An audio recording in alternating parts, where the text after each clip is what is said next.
1990, le web.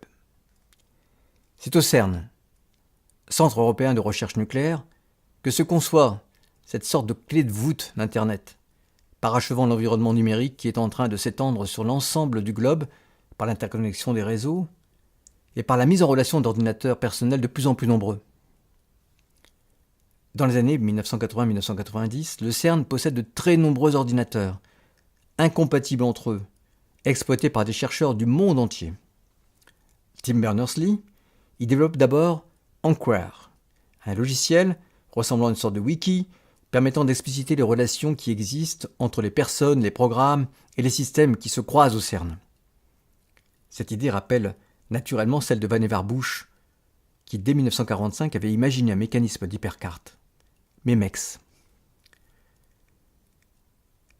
Tim Berners-Lee s'appuie également sur les travaux de Ted Nelson et Douglas Engelbart.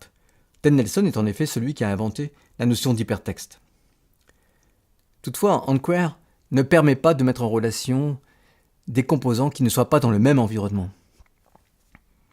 Pour mettre en relation des environnements qui sont dans le monde entier, il s'agit alors de disposer d'un système de nommage universel, tissant des relations sur des composants qui sont tout autour du monde. La toile, le web. Je vous laisse maintenant continuer cette lecture de ce chapitre, cette saga de l'Internet et du web.